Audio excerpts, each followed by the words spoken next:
Good morning to you all, and greetings from Portugal. As you already know, my name is José Pinto, and my colleague, Professor Armando Loureiro, isn't online yet. He's giving a lesson, and he will join us later. He couldn't postpone his lesson. So I will give the presentation. I'd like to start by greeting Professor Geneviève Vidal for chairing this session. It's a pleasure to be part of it. I'd also like to greet my fellow panelists and, of course, all the participants in this conference. Thank you for attending. Last but not least, I would like to thank Professors Lisa Vieira and Julia Vieira, our partners in an Erasmus Plus project, and Universityof Porto Montagne for the invitation to participate in this conference. Please allow me to start this presentation by introducing the Portuguese Prison Education Association, also known by the acronym APEnP.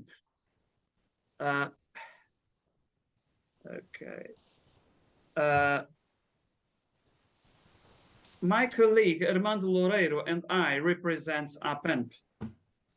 Founded in 2018, APEnP is a branch of the European Prison Education Association, an NGO with participatory status at the Council of Europe. I should say that APEnP as a national representation and is comprised of prison teachers, trainers, academics, and researchers interested in the promotion and development of education in prisons in Portugal. APEnP is based at the Department of Education and Psychology of the Universityof Trás-os-Montes in Alto, Douro, here in Portugal. Our presentation will focus on prison education and, in particular, the role that ICT can play in its development. I don't think that you are watching me on screen. I would like to change this, but you have to allow me to watch me on screen.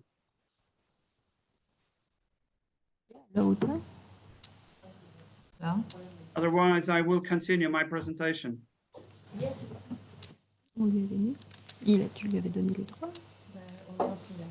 Okay, I will continue my presentation. Yes, we can see only your first slide. Yes, I'm watching that, but you have to allow me. Otherwise, I will continue my presentation. No problem. All right. Okay. This presentation will be divided into two parts. In the first part, I will talk about the main steps in the promotion of prison education in Portugal, namely the period after the revolution of 25th of April 1974, also known as the Carnation Revolution, which put an end to Salazar's dictatorship and restored democracy. The second part will be dedicated to the presentation of a proposal that APEnP considers relevant for the development of prison education in Portugal.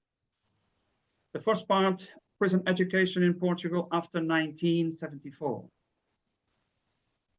I will start in the early 1970s. At the beginning of that decade, around 25% of the prison population could not read or write. That is 1 in 4 prisoners. Until then, prison education had depended mainly on the goodwill of prison staff or on better educated inmates who taught their colleagues, the church, NGOs, and volunteers, among others. But this was a scenario that was about to be changed by the 1979 prison reform. This reform gave education an important role, a role it hadn't had before. And the question is, how important was this reform for the development of prison education in Portugal? Well, the answer is clear. It emphasized the need to organize educational programs specifically for the prison population. For example, with the same curriculum as in schools outside prison, and also an evaluation system similar to that of schools outside prison in accordance with United Nations standard minimum rules for the treatment of prisoners, also known as the Nelson Mandela rules. The Council of Europe recommendations on prison education adopted in 1989 by the member states, including Portugal, which are still in force and serve as a reference for the organization of educational programs in prisons in Europe, reinforce the role of the prison reform in development of prison education since then. A question then arises: to what extent has the prison reform created the necessary conditions for the development of prison education in Portugal? Well, the answer lies mainly in the active collaboration between the Ministry of Justice and the Ministry of Education that addressed the critical lack of qualifications among the prison population. And I will highlight two important measures. The Ministry of Education became responsible for the organization of educational programs and the teaching to be carried out by its teachers in prisons. And the Ministry of Justice was responsible for creating the necessary conditions, namely providing classrooms and equipment, arranging compatible timetables between prison and school activities, and facilitating inmates' access to classes. On the basis of close collaboration between the Ministry of Justice and the Ministry of Education, the course was set for prison education as we know it today. This process was initiated and developed throughout the 80s. The methodology followed was to introduce educational programs in pilot prisons and, depending on the results, to extend them to other prisons in the country. It started with the first cycles of education, namely basic education, and was gradually extended to secondary education. Teachers from schools geographically closer to the prisons, known as prison-associated schools, started teaching in prisons. During the 90s, prison education developed rapidly, and by the end of the decade, basic and secondary education were included in a single piece of legislation, which is still in force. There are currently 49 prisons in Portugal, 46 of which offer education and training programs, 94% coverage. With regard to higher education, protocols have been signed with the Directorate General of Reintegration and Prison Services, which is the body responsible for prison management and social reintegration within the Ministry of Justice. Just to give you some examples, Open University in 1998 with distance learning mainly through TV programs. However, this modality was suspended in 2007. University of Madeira in 2012 with the possibility of face-to-face teaching in Funchal prison. Open University in 2016 with distance learning, but this time through e-learning platforms called EUTIC Online at PRIS Digital Campus. I should say that the EUTIC Online at PRIS Digital Campus is an ongoing project based on a virtual campus portal, which consists of two Moodle platforms for the management of educational content. But it also includes a third digital resource platform for university extension courses, namely for vocational training and lifelong learning courses. The data on this slide are taken from the latest activity and self-assessment reports 2020, 2021, and 2022 of the Directorate General of Reintegration and Prison Services and refer to the 31st of December of each year. Regarding inmates' qualifications, in 2019, more than 75% of the prison population had a basic level of education. In the same year, 529 teachers were teaching in Portuguese prisons. As for the total number of inmates and the number of inmates enrolled in education and training programs, I should say that the 2020 and 2021 activity and self-assessment reports clearly show the impact of the pandemic. As can be seen in the table, in 2019, a pre-pandemic year, there were 12,793 inmates in Portuguese prisons. The following year, 2020, the outbreak of the COVID-19 virus caused this number to fall by 10.8% to 11,412 inmates. In 2021, a period still affected by the pandemic, there was a slight increase compared to 2020, with the number of prisoners rising by 1.5% to 11,588. As regards the impact of the pandemic on inmates' participation in education and training activities, we can see that in 2019, 40% of inmates were enrolled in educational and vocational training programs. The following year, 2020, this figure fell to 35.6%, a decrease of 4.4%. Finally, in 2021, it fell further to 34.6%, a decrease of 1% compared to 2020, despite the increase in the prison population. So this raises an important question. How do we explain these figures? The data clearly show that the number of inmates participating in education and training activities was already low before the pandemic, 40%, and that the pandemic only contributed to a decrease 35.6% in 2020 and 34.6% in 2021.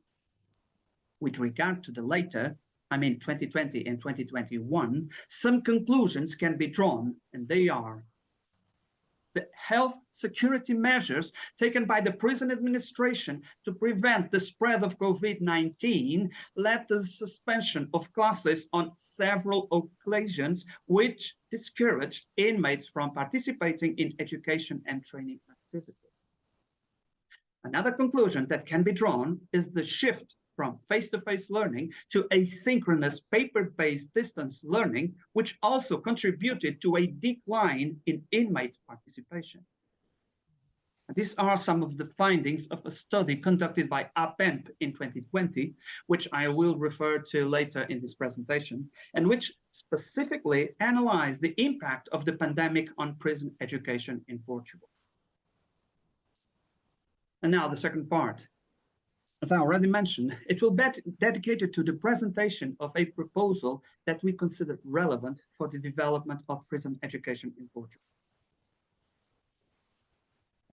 By way of a brief introduction, let me start by saying that in 2017, the European Parliament, the Council, and the Commission proclaimed the European Pillar of Social Rights, which set out 20 key principles and rights essential for fair and well-functioning labor markets and social protection systems. However, concrete action was needed to put the pillar into practice.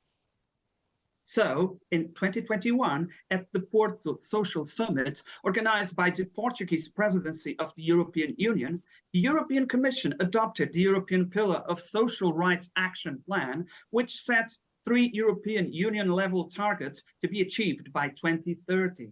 And they are: at least 78% of the population aged 20 to 64 should be in employment.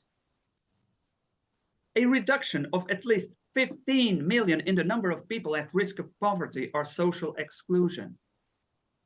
Finally, at least 60% of all adults should be participating in training every year, and the digital skills gap should be closed for at least 80% of European citizens aged 16 to 74. I will focus on the latter. In December 2020, 16 million people in Europe were out of work. The truth is that low-skilled, low-paid, and temporary workers were the first to be laid off due to the pandemic. This document, therefore, aims to prevent such situations. The key to success, it says, is to ensure that adults can participate in upskilling and reskilling programs, especially the most disadvantaged groups, such as the prison population, in order to achieve higher levels of integration into society and the labor market in a digitally transformed world. but the stakes are high, especially for those behind bars, as we'll see next. For the development of prison education in Portugal, APEnP proposes that ICT should play a more active role with the dual objective of achieving educational goals and contribute to increasing inmates' digital literacy. As we've seen, the pandemic has had a huge impact on prison education. This could have been, and in our opinion still can, a good opportunity to put into practice a new strategy for education in prisons supported by digital technologies in order to comply with the targets set out in the European Pillar of Social Rights Action Plan. In 2020, APEnP conducted a study on the impact of COVID-19 on prison education entitled Distance Learning in Prisons in Portugal in Times of Pandemic. I should highlight that approximately 50% of prison-associated schools participated in this study. One of the main findings was that the teaching model used in Portuguese prisons was mainly based on asynchronous paper-based distance learning, which had several limitations. And one of these was the lack of interaction between the teacher and the students. And this was one of the main causes of inmates' disengagement from learning activities. Another limitation found in the study was that the process of acquirement, development of knowledge and skills became more difficult for the students, most of whom, as we've seen, have only a basic level of education and require continuous guidance and monitoring by the teacher. Finally, the study also showed that the assessment of inmates' learning became more complex as teachers found it difficult to understand their students' learning process and, as a result, to make a fair and rigorous assessment of their performance. And these findings have led to our proposal. So, our proposal for the development of prison education in Portugal is that a new strategy supported by digital technologies in a secure and controlled way should be considered as an option.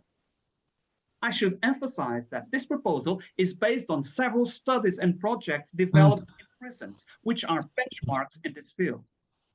To this end, two levels of implementation are suggested.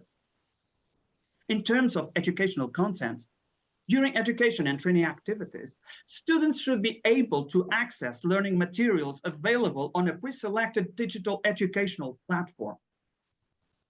When face-to-face teaching is not possible, education and training activities should be delivered synchronously online using a pre-selected digital platform.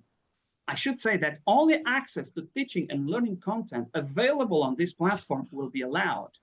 And students should also be able to submit their assignments to teachers for feedback or assessment using the same tool. I would like to stress that education and training activities should be carried out by teachers in close collaboration with prisons and under the supervision of the DGRSP.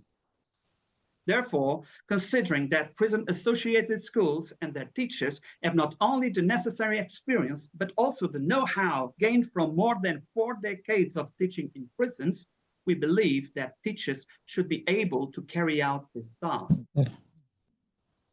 As if that weren't enough, like I mentioned earlier, also open university courses are being delivered online in a number of prisons. So the quick question is, if digital technologies are already at the service of higher education in prisons, why not extend them to non-higher education levels? Thank you, José. Thank you for your time. Yes, thank you.